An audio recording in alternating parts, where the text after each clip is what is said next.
Hey fans, I'm Katie Gaus, and thanks for joining me for episode 7 of the all-new U Show. Now as we head into the first weekend of March, let's check out the top matchups to watch for inside the Game Center. Kicking things off is our game of the week as the Waterloo Blackhawks head north to take on the Fargo Force.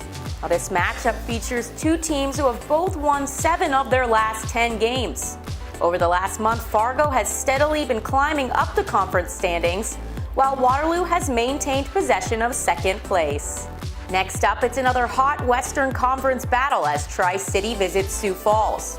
Now this matchup could be crucial for the Storm as they have the opportunity to become the second team to clinch a spot in the 2019 Clark Cup playoffs, all depending on the Omaha Lancers results on Thursday and potentially Friday night. Now Sioux Falls has just as much at stake as they continue to close the gap on Waterloo. Second place means a first round bye, so the Stampede have more than enough motivation to win. Finally, the first team to clinch a 2019 Clark Cup playoff spot, Muskegon, faces off against Youngstown. The Phantoms are still heavy in the hunt for a playoff spot, but Muskegon will be fighting just as hard as they look to maintain their hold on first place and a first round bye. Well, it's time now for another player profile as we highlight some of the league's top talent leading up to the 2019 NHL Draft. This week, we get to know a little bit more about Sioux Falls Stampede forward Ethan Phillips. I think I started skating when I was 2, and then playing when I was about 4. I think it's just like Canadian. I think my dad felt like he had to do it, so thankfully he did.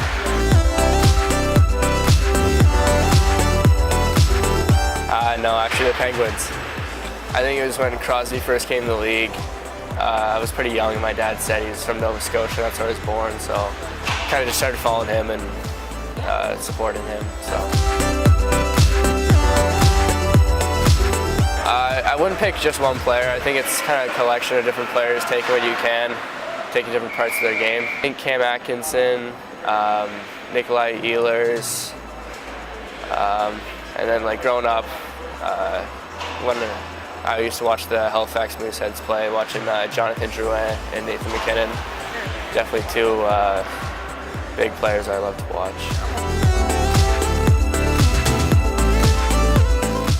I think it was just ever since I was young, my dad said, just try and get your schooling paid for, and that's kind of the opportunity that's down here in the U.S.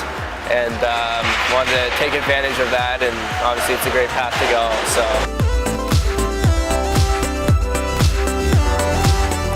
it's awesome. I mean, you grow up wanting to get drafted and play in the NHL, so this is kind of the start of it, and I think you just got to make the most of these opportunities.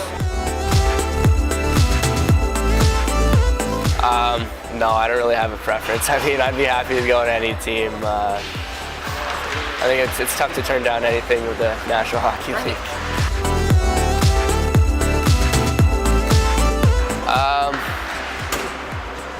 I don't know. I think it's always been a dream to be a hockey player, so that's up there. But I mean, going to college, I just want to graduate with a good degree and find a nice job after that. So kind of undecided right now. All right, so yeah. Undecided major. Yeah.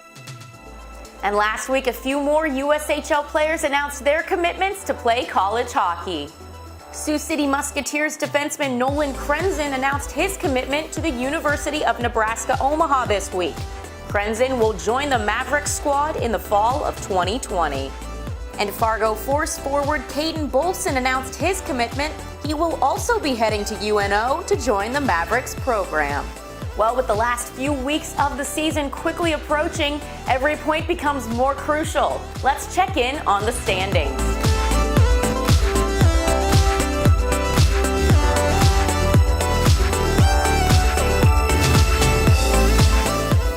Well, that does it for episode 7. I'm Katie Gaus. Thanks for joining me for another episode of the U Show. And remember to tune in again next week where I bring you more news from across the USHL.